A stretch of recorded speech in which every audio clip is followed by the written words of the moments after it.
എടാ, ഈ പ്രണയത്തെക്കുറിച്ചുള്ള നിങ്ങളുടെ അഭിപ്രായം എന്താ? ഏ ഇതെന്താ മോളെ പതിവില്ലാത്തൊരു ചോദ്യം? ഡോക്കോപ്പേ, ചോദിച്ചതിന് ആൻസർ പറ, അല്ലാണ്ട് ഇങ്ങോട്ട് മറുചോദ്യം വേണ്ട. ഓ ആയിക്കോട്ടെ, പറഞ്ഞു കൊടുക്കാനെന്തോ. നിനക്ക് പ്രേമിച്ച നല്ല പരിചയമല്ലേ, അവളും കൂടി അറിയട്ടെ. വേണ്ട വേണ്ട കേട്ടോ, അതിൻ്റെ ഇടയിൽ കൂടി എനിക്കിട്ട് താങ്ങാൻ നിൽക്കല്ലേ. നീതുവിനെ നോക്കി പല്ല് കടിച്ചുകൊണ്ട് അനന്ത് പറയുന്നത് കേട്ട് നന്ദുവിന് ചിരി വന്നു. ആരെങ്കിലും ഒരാൾ പറ. ഓക്കെ, ഞാൻ പറയാം. അതും പറഞ്ഞുകൊണ്ട് അനന്തു എണീറ്റ് നിന്നു. പ്രണയം പലതരത്തിലുമുണ്ട്. ആത്മാർത്ഥ പ്രണയം, ചുമ്മാ നേരം പോക്കിന് വൺ സൈഡ്, ഒരിക്കലും കിട്ടില്ലെന്ന് ഉറപ്പുണ്ടായിട്ടും പ്രണയിക്കുന്നത്, അങ്ങനെ അങ്ങനെ. ആത്മാർത്ഥ പ്രണയം എന്ന് പറയുന്നത് ഞാനും അനുവും തമ്മിലുള്ളതാ. അപ്പോൾ നിങ്ങൾ രണ്ടുപേരും ഡിവോഴ്സായാൽ അത് ആത്മാർത്ഥ പ്രണയമാവുമോ അനന്തു? കരുനാക്ക് വളക്കാതെ പട്ടി. ഇടയിൽ കയറിയുള്ള നീതുവിൻ്റെ പറച്ചിലിന് മറുപടി പറഞ്ഞുകൊണ്ടവൻ വീണ്ടും തുടങ്ങി. നീ ഷാജഹാൻ മുംതാസ് പ്രണയം നോക്കിയാൽ മതി നീതു, എൻ്റെ നോക്കണ്ട. ഓ പിന്നെ, അങ്ങേരത്രയ്ക്ക് പ്രേമം മൂത്തിട്ടാണല്ലോ മുംതാസിൻ്റെ അനിയത്തിയെ കെട്ടിയത്. ഒന്ന് പോടാ. അതുകൂടി കേട്ടപ്പോൾ മുഷ്ടി ചുരുട്ടി അവൻ ചുവട്ടിൽ വന്നിരുന്നു. ഇനി വേണൽ മോള് പറഞ്ഞു കൊടുക്ക്. ആ പറഞ്ഞു കൊടുക്കും, പറഞ്ഞു കൊടുക്ക്, കേൾക്കട്ടെ. ഡി നന്ദു, നീ നമ്മുടെ ജാക്കിൻ്റെയും റോസിൻ്റെയും പ്രേമം കണ്ടിട്ടില്ലേ? അതുപോലെ ആവണം, അവസാനം വരെ കൈവിടാതെ, അവൻ്റെ ജീവൻ പോലും നോക്കാതെ അവളെ രക്ഷിക്കുന്ന ആ സിറ്റുവേഷൻ. ഓ, പറയുമ്പോൾ തന്നെ രോമം എണീറ്റ് നിന്നു. എവിടെ നോക്കട്ടെ, പോടാ. അവൾ അവനെ തള്ളി താഴെയിട്ടു. നിങ്ങളോട് ചോദിച്ച് എന്നെ പറഞ്ഞാൽ മതി. അതും പറഞ്ഞ് നന്ദു തിരിഞ്ഞതും അനന്ത് അവളുടെ കയ്യിൽ പിടിച്ചു വലിച്ചു മറ്റേ കൈകൊണ്ട് അരയിൽ കൂടി ചുറ്റിപ്പിടിച്ച് അവനിലേക്ക് അടുപ്പിച്ചു നിർത്തി. നീതുവും ചുറ്റുമുള്ള പെൺകുട്ടികളിൽ പലരും അത്ഭുതത്തോടെ നോക്കി നിൽക്കുകയാണ്. നന്ദു, നിന്നോട് എങ്ങനെ പറയണമെന്നറിയില്ല. നീ കേൾക്കുന്നില്ലേ എൻ്റെ ഹൃദയമിടിപ്പ്, എൻ്റെ കണ്ണിലെ തിളക്കം, നിന്നോട് ചേർന്ന് നിൽക്കുമ്പോൾ ഞാൻ അനുഭവിക്കുന്ന സന്തോഷം, എല്ലാം എല്ലാം നിന്നോടുള്ള പ്രണയമാണ്. I love you Nandu. പറഞ്ഞു തീർന്നതും പിന്നിൽ നിന്ന് ആരുടെയോ കാലവൻ്റെ ദേഹത്ത് പതിഞ്ഞു. അപ്രതീക്ഷിതമായ അടിയിൽ അവർ രണ്ടുപേരും നിലത്തേക്ക് തെറിച്ചു. അർജുൻ നന്ദുവിനെ മറികടന്ന് അവനെ അടിക്കാൻ തുടങ്ങിയതും അവൾ എണീറ്റോടി അനന്തുവിന് മുന്നിൽ കയറി നിന്നു. അപ്പോഴേക്കും കോളേജിലെ മുഴുവൻ ആൾക്കാരും അവിടെ വട്ടം കൂടിയിരുന്നു. നന്ദു, മാറി നിൽക്ക്. നിന്നോട് ഐ ലവ് യു പറയാൻ ഇവനാരാ? അതും പറഞ്ഞവനെ തല്ലാനോങ്ങിയതും നന്ദു അവനെ പിടിച്ച് പിന്നോട്ട് തള്ളി. വേണ്ട, നീ എൻ്റെയാ, ഈ അർജുൻ്റെ. വേറെ ആരെയെങ്കിലും അതിൻ്റെ ഇടയിൽ മനസ്സിലോട്ട് കയറ്റാൻ നിന്നാലുണ്ടല്ലോ, വെച്ചേക്കില്ല. താക്കീതെന്ന പോലെ വിരൽ ചൂണ്ടി പറഞ്ഞുകൊണ്ടവൻ തിരിഞ്ഞു നടന്നു. പിന്നിൽ നിന്ന് കൈ ഉയർത്തി കൊട്ടുന്ന ശബ്ദം കേട്ട ഭാഗത്തേക്ക് എല്ലാവരും ഒരുപോലെ നോക്കി. ആൾക്കൂട്ടത്തിനിടയിൽ നിന്ന് ഫാദറിനെയും മറികടന്ന് കൊട്ടിക്കൊണ്ടവൻ്റെ അടുത്തേക്ക് വരുന്ന മാധവിനെ കണ്ട എല്ലാവരും അത്ഭുതപ്പെട്ടു. അവൻ്റെ അടുത്തെത്തിയതും അർജുൻ സംശയത്തോടെ അവനെ നോക്കി. കൊള്ളാം, നന്നായിട്ടുണ്ട്. ഒരുത്തൻ ഇഷ്ടം പറയുന്നു, മറ്റൊരുത്തൻ അടിക്കുന്നു. ഇതെന്താ സിനിമയോ? പെട്ടെന്നവൻ്റെ ഭാവം മാറി. നിങ്ങളുടെ ഇഷ്ടത്തിന് പേക്കൂത്ത് നടത്താൻ ഇത് നിൻ്റെയൊക്കെ കുടുംബസ്വത്തല്ല, കോളേജാണ്, അത് ഓർമ്മ വേണം. പ്രേമവും മണ്ണാങ്കൊട്ടയൊക്കെ ഇതിനു പുറത്ത് രാവിലെ തന്നെ തുടങ്ങിക്കോളും. ഇതിനൊക്കെ ആണെങ്കിൽ പിന്നെ എന്തിനാ എല്ലാം കൂടി ഇങ്ങോട്ട് വലിഞ്ഞു കയറി വരുന്നത്? വല്ല ചന്തയിലും പോയിക്കൂടെ? ഇവിടെ കിടന്നിന് വല്ല അടിയും ഉണ്ടാക്കിയാൽ എല്ലാവരോടും കൂടി പറയുക. പിന്നെ സംസാരം ഉണ്ടാവില്ല, കേട്ടല്ലോ. മാധവിൻ്റെ സംസാരം കേട്ട് കിളിപോയ പോലെ നിൽക്കുകയാണ് ഫാദറും കുട്ടികളും. എല്ലാവരോടും ക്ലാസ്സിൽ പോവാൻ ആവശ്യപ്പെട്ട് മധു സ്റ്റാഫ് റൂമിലോട്ട് നടന്നു. എങ്കിലും മാധവിൻ്റെ വാക്കുകൾ അർജുൻ്റെ മനസ്സിൽ അവനോട് ദേഷ്യമുളവാക്കി.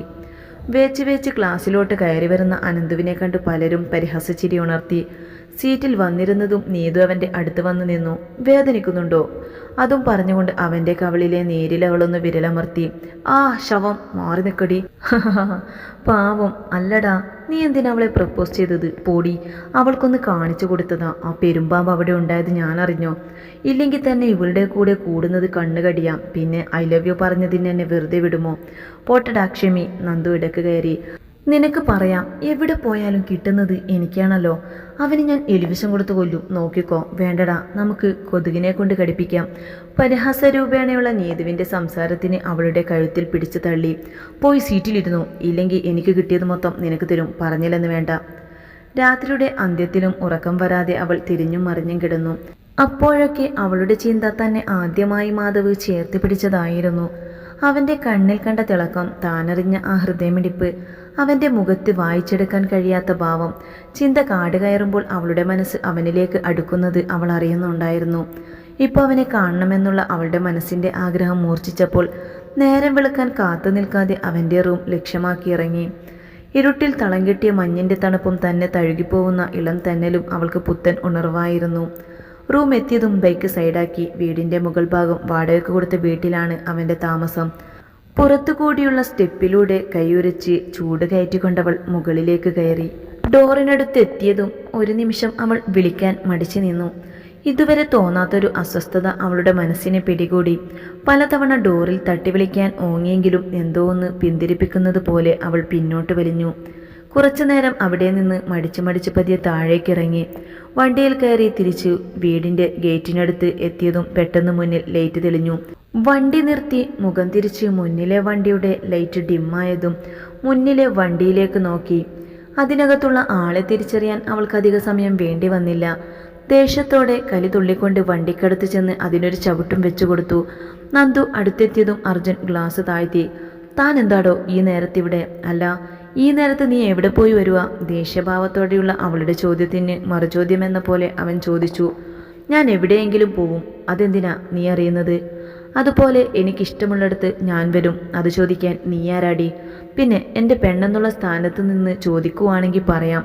മതിൽ ചാടാൻ വന്നതാ, കിടന്നിട്ട് ഉറക്കം വന്നില്ല.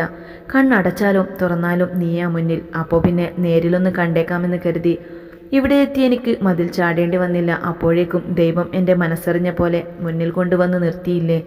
അത് കേട്ടതും ഡോറിന് ആഞ്ഞു ചവിട്ടിക്കൊണ്ട് അവനെ നോക്കി പുച്ഛിച്ചുകൊണ്ട് ബൈക്കിനടുത്തേക്ക് നീങ്ങി. നീ മാത്രം ഇങ്ങനെ ദേഷ്യം പിടിച്ച് നിന്നോ? ദൈവം പോലും നമ്മളെ ഒന്നിക്കാനാ ആഗ്രഹിക്കുന്നേ. പറഞ്ഞു തീരും മുമ്പേ കാലിലെ ചെരുപ്പ് കാറിൻ്റെ ഫ്രണ്ട് ഗ്ലാസ്സിൽ വന്ന് പതിച്ചു.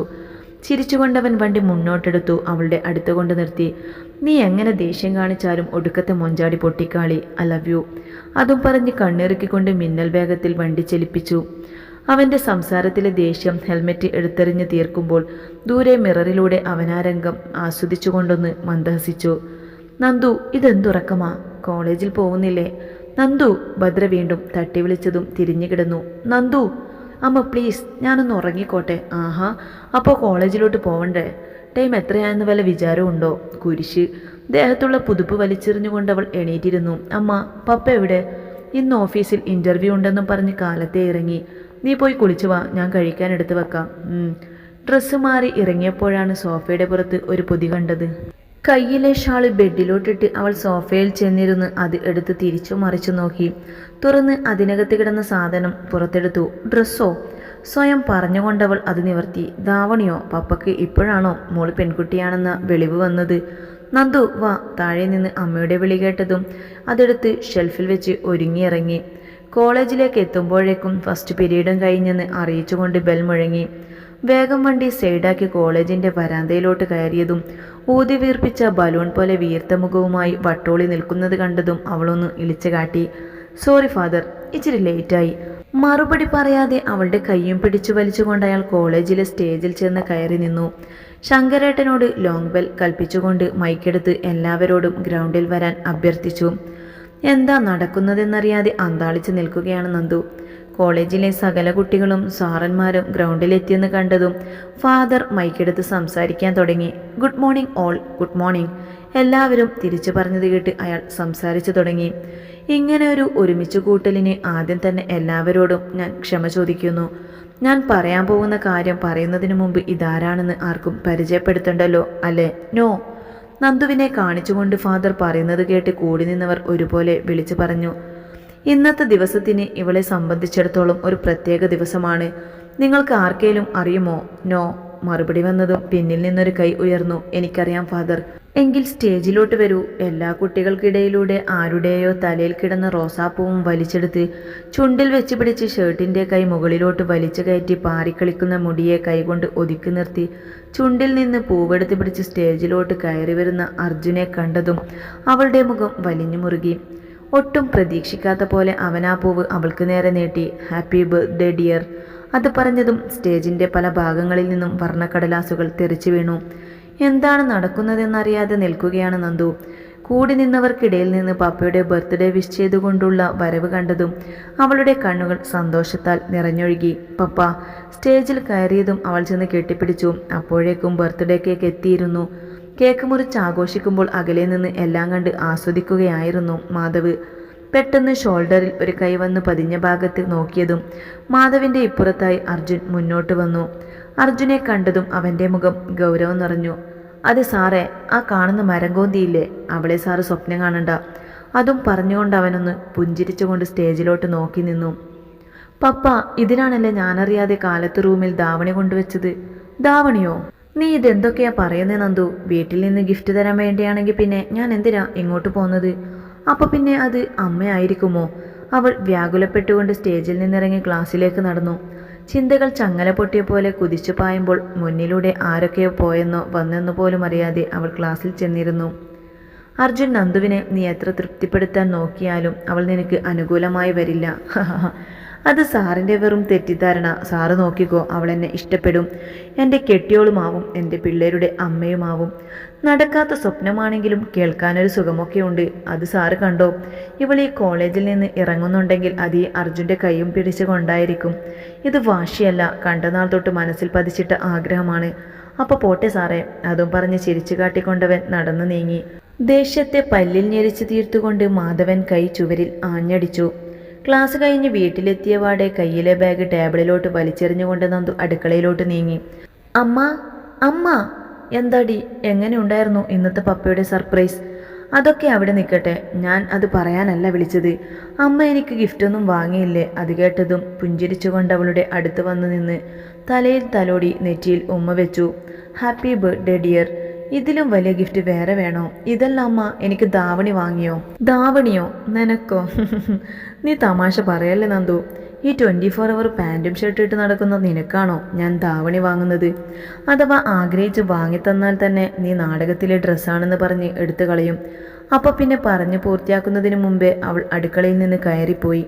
ഷെൽഫിൽ കിടന്ന കവറെടുത്തിറങ്ങി. വണ്ടി സ്റ്റാർട്ട് ചെയ്യുന്ന ശബ്ദം കേട്ടതും ഭദ്ര അടുക്കളയിൽ നിന്ന് കയറി വന്നു. നന്ദു, വല്ലതും കഴിച്ചിട്ട് പോ നന്ദു.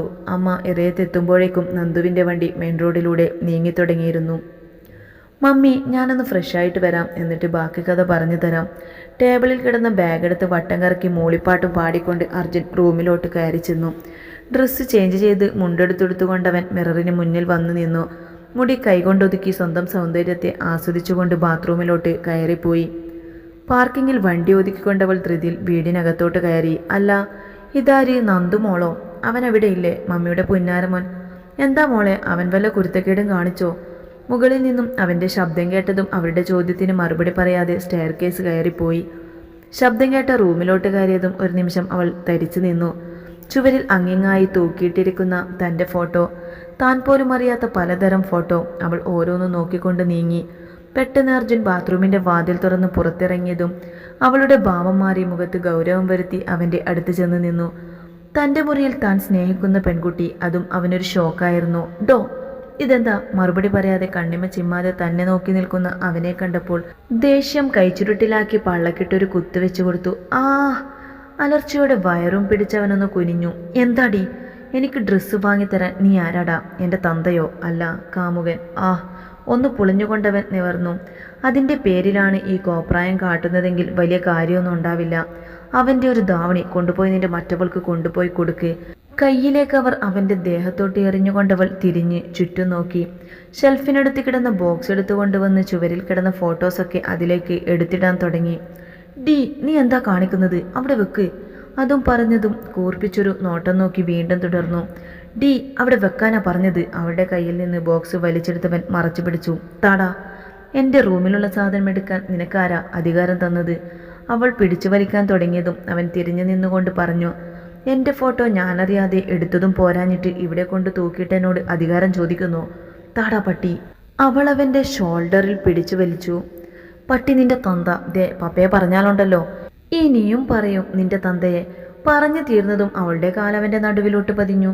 കയ്യിലെ ബോക്സ് തെറിച്ചുകൊണ്ടവൻ ബെഡിലോട്ട് വീണു. ആ! പുളഞ്ഞുകൊണ്ട് പതിയെ അവൻ ചെരിഞ്ഞു കിടന്നു. നീ എന്താടി ജാക്കിച്ചാൻ്റെ പെങ്ങളോ? മറുപടി പറയാതെ നിലത്ത് വീണ ഫോട്ടോ വാരിയെടുത്ത് ബോക്സിലിട്ട് റൂമിന് പുറത്തോട്ട് പോകാൻ തുനിഞ്ഞതും അവളുടെ പിന്നിൽ നിന്നവൻ വാതിൽ ചവിട്ടിയടച്ച് അവളുടെ മുടിയിൽ പിടിച്ചു വലിച്ചു. എന്നെ ചവിട്ടിയിട്ട് നീ എങ്ങോട്ടാടി ഈ പോകുന്നത്? കുരുപ്പേ, ഇവിടെ വാടി. മുടി വിടട്ടോ പട്ടി. ഒരു കൈകൊണ്ട് ബോക്സിനെ പിടിച്ചു നിർത്തി മറ്റേ കൈകൊണ്ട് അവൾ മുടിയിൽ നിന്ന് അവൻ്റെ കൈ വിടുവിക്കാൻ ശ്രമിച്ചെങ്കിലും പാഴായിപ്പോയി. നിന്നോട് വിടാനാ പറഞ്ഞത്. അവൻ കൊണ്ടുപോയി ബെഡിലേക്ക് വലിച്ചിട്ടു. കയ്യിൽ കിടന്ന ബോക്സിലെ ഫ്രെയിം മുഴുവൻ അവളുടെ ദേഹത്തേക്ക് തന്നെ വീണു. പല്ലിൽ ഞെരിച്ചെണീറ്റിരുന്നു കൊണ്ടവൾ കയ്യിലേക്ക് കിട്ടിയ ഫ്രെയിം എടുത്തവൻ്റെ മുഖം നോക്കി എറിഞ്ഞു. പെട്ടെന്നവൻ തെന്നിമാറിയെങ്കിലും രണ്ടാമത്തെ ഏറ് നെറ്റിയിൽ തന്നെ സ്ഥാനം പിടിച്ചു. അമ്മേ! അത് കണ്ട് ചിരിക്കുന്ന അവളെ കണ്ടതും കയ്യിൽ കിട്ടിയ സ്പ്രേ ബോട്ടിലെടുത്ത് അവളുടെ നേരെ എറിഞ്ഞെങ്കിലും മിസ്സായി. അറിയുന്ന പണി ചെയ്താ പോരെ, ഓഹോ എന്ന കാണിച്ചു തരാടി. അതും പറഞ്ഞുകൊണ്ട് അവളുടെ ദേഹത്തോട്ട് തുള്ളിയതും അവൾ ബെഡിൽ നിന്ന് ചാടിയിറങ്ങി. അവൻ മൂക്കും കുത്തി ബെഡിലോട്ട് വീണു. മൂക്ക് പിടിച്ചുകൊണ്ട് തല ഉയർത്തുന്ന അർജുനെ കണ്ടതും കളിയാക്കിക്കൊണ്ടുള്ള അവളുടെ ചിരിയിൽ കയ്യിൽ കിട്ടിയ പില്ലോ എടുത്ത് ഒറ്റയേറി. മുഖത്ത് വന്ന് പതിച്ചതും അതെടുത്ത് അവൻ്റെ നേരെ തിരിച്ചെറിഞ്ഞു. അത് ക്യാച്ച് ചെയ്തതും പിന്നാലെ ചീർപ്പ്, ബോട്ടിൽ, ഫ്ലവർ വേസ് അങ്ങനെ പലതും അവൻ്റെ ദേഹത്തേക്ക് വന്നു വീണു. തിരിച്ചു കിട്ടിയതൊക്കെ എടുത്തെറിഞ്ഞെങ്കിലും അത് വിദഗ്ധമായി അവൾ ഒഴിഞ്ഞു മാറിക്കൊണ്ടേയിരുന്നു.